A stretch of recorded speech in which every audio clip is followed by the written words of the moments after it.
శ్రీ గురుభ్యో నమః. మనం ఇప్పుడు శనిగ్రహ దోష నివారణ కోసం ఏం చెయ్యాలో చూద్దాం.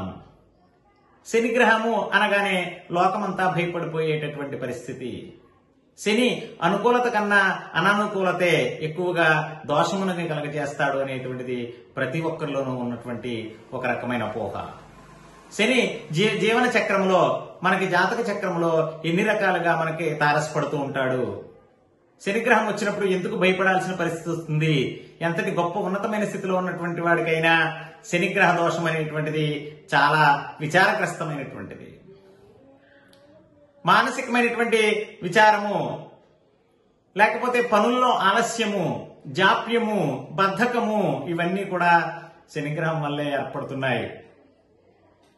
శని జాతక రీత్యా జన్మశని, అర్ధాష్టమ శని, అష్టమ శని, ఏలినాటి శని అనేటువంటి రూపాల్లో మనకి ఎక్కడో ఒకటి తారసపడుతూ ఉంటాడు. శని ఏ పనినైనా ఆలస్యం చేస్తాడు, మనకు వచ్చేటటువంటి వారిని రాకుండా చేస్తాడు. శనిగ్రహం వల్ల అనేక రకాలైనటువంటి ఆలస్యములతో జీవితాలని నష్టపోయాము అని చెప్పుకునేటటువంటి వాళ్ళే ఎక్కువగా ఉంటారు. నూనెలకు, ఇనప వస్తువులకు, గట్టిదైనటువంటి వస్తువులకు, మట్టికి కారకుడు శనిగ్రహమే. ఇసుక, ఇటుక వీటన్నిటికీ కూడా ఆయనే కారకుడు. కాబట్టి శని నీచ స్థానాల్లో కొలువై ఉంటాడు. మనం ప్రతిరోజు వేసేటటువంటి పెంట ఆయనకు కొలువైనటువంటి స్థానము. అంటే మనిషి విడిచినటువంటి ప్రతిదాన్ని కూడా స్వీకరించేటటువంటి మహాపురుషుడు శనీశ్వరుడు. అంటే నువ్వు ద్వేషించేటటువంటి ప్రతి వస్తువుకి కారకుడు శనిగ్రహమే. కాబట్టి నీచ వస్తువుల పట్ల కూడా మనము ఎలా ఉండాలి అనేటువంటిది నేర్పించిన వాడు శనే. మనము విడిచేటటువంటి జ్వరము, మనము దగ్గరకు చేరకుండా ఉండేటటువంటి వాయువు, ఇవన్నిటికీ శనికారకుడే. మరి కరోనా కాలంలో శని గ్రహం యొక్క ప్రభావం చేతే మనము మిగతా వాళ్ళందరూ బాగుంటేనే మనం బాగుంటామనే ఒక నైతిక విలువని మనకు ప్రసాదించినటువంటి మహాపురుషుడు శనిగ్రహము. 19 సంవత్సరముల జీవిత కాలంలో శని భగవానుడు యోగకారకుడైతే మహారాజ యోగాన్ని ఇస్తున్నాడు. అదే దోషకారకుడైతే మనిషిని సన్యసింపజేస్తున్నాడు.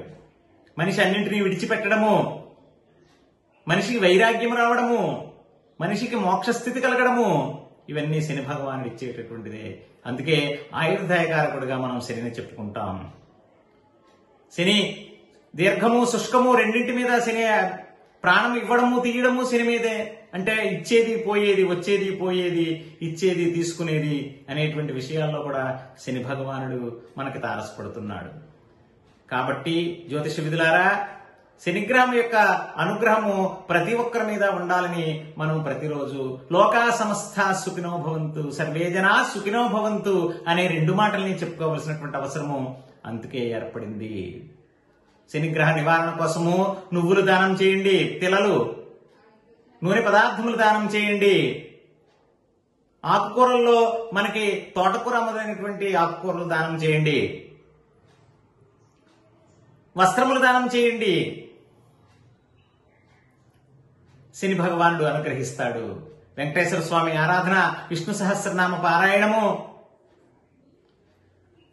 వికలాంగులు, వృద్ధులు ఉండేటటువంటి శాలలకి వెళ్లి వాళ్ళకి కాస్తో కోస్తో ఏదో ఒకటి వస్తువుని దానం చేయండి. అంచేత మనిషి ఎప్పుడు కూడా దేన్ని అసహ్యించుకుంటాడో అక్కడ శని భగవానుడు ఉంటాడు. కాబట్టి అసహ్యించుకునే స్థితి రానటువంటి వాడు శని భగవానుడి యొక్క అనుగ్రహాన్ని ఎప్పుడూ పొందుతాడు. గుర్తుపెట్టుకోండి, ఒక వస్తువును చూసి అసహ్యించుకోవడం, మనిషిని చూసి అసహ్యించుకోవడము, మనిషిని దూరంగా పెట్టడము, ఇవన్నీ శని భగవానుడి యొక్క దోషములుగా మనకు శాస్త్రం చెప్పబడింది. కాబట్టి శని అనుగ్రహము కలగాలి అంటే ఔదార్యం అనేటువంటిది చాలా అవసరము. వస్తువు మీద, ప్రాణి మీద కూడా మనం ఉదార స్వభావాన్ని కలిగి ఉండడము శని భగవానుడి యొక్క అనుగ్రహముగా మీరందరూ తెలుసుకోవాల్సిన అవసరం ఉంది. ఇది మనం శనిగ్రహం యొక్క స్థితిని చెప్పుకోవడం.